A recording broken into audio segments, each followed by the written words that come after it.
আমি কি রকম ভাবে বেঁচে আছি তুই এসে দেখে যা নিখিলেশ। এই কি মানুষ জন্ম, নাকি শেষ পুরোহিত কঙ্কালের পাশা খেলা? প্রতি সন্ধেবেলা আমার বুকের মধ্যে হাওয়া ঘুরে ওঠে, হৃদয়কে অবহেলা করে রক্ত। আমি মানুষের পায়ের কাছে কুকুর হয়ে বসে থাকি তার ভেতরের কুকুরটাকে দেখব বলে। আমি আক্রোশে হেসে উঠি না।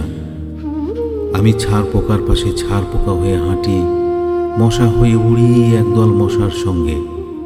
খাঁটি অন্ধকারে স্ত্রীলোকের খুব মধ্যে ডুব দিয়ে দেখেছি দেশালাই জেলে ও গায়ে আমার কোনো ঘর বাড়ি নেই। আমি স্বপ্নের মধ্যে বাবুদের বাড়ির ছেলে সেজে গেছি রঙ্গালয়ে, পরাগের মতো ফু দিয়ে উড়িয়েছি দৃশ্যলোক। ঘামে ছিল না এমন গন্ধক যাতে ক্রোধে জ্বলে উঠতে পারি। নিখিলেশ, তুই একে কি বলবি? আমি শোবার ঘরে নিজের দুহাত পেরেকে বিঁধে দেখতে চেয়েছিলাম যিশুর কষ্ট খুব বেশি ছিল কিনা। আমি ফুলের পাশে ফুল হয়ে ফুটে দেখেছি, তাকে ভালোবাসতে পারি না। আমি কপাল থেকে ঘামের মতন মুছে নিয়েছি পিতামহের নাম। আমি শ্মশানে গিয়ে মরে যাওয়ার বদলে মায়েরই ঘুমিয়ে পড়েছিলাম। নিখিলেশ, আমি এই রকমভাবে বেঁচে আছি। তোর সঙ্গে জীবন বদল করে কোনো লাভ হলো না আমার। একই নদীর তরঙ্গে ছোটবেলার মতো ডুব সাঁতার, অথবা চশমা বদলের মতন কয়েক মিনিট আলোড়ন, অথবা গভীর রাত্রে সঙ্গম নিরত দম্পতির পাশে শুয়ে পুনরায় জন্ম ভিক্ষা। কেননা সময় নেই। আমার ঘরের দেয়ালের চুন ভাঙা দাগটিও বড় প্রিয়।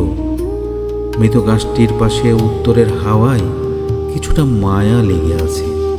ভুল নাম ভুল স্বপ্ন থেকে বাইরে এসে দেখি উই পোকাই খেয়ে গেছে চিঠির বান্ডিল। তবুও অক্লেশে হলুদকে হলুদ বলে ডাকতে পারি। আমি সর্বস্ব বন্ধক দিয়ে একবার একটি মুহূর্ত চেয়েছিলাম, একটি ব্যক্তিগত 0 আওয়ার। ইচ্ছে ছিল না জানাবার এই বিশেষ কথাটা তোকে।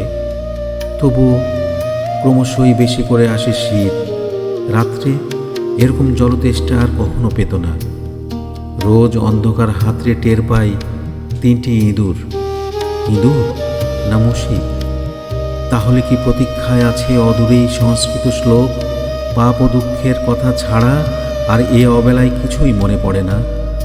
আমার পূজা ও নারী হত্যার ভেতরে বেজে ওঠে সাইরেন।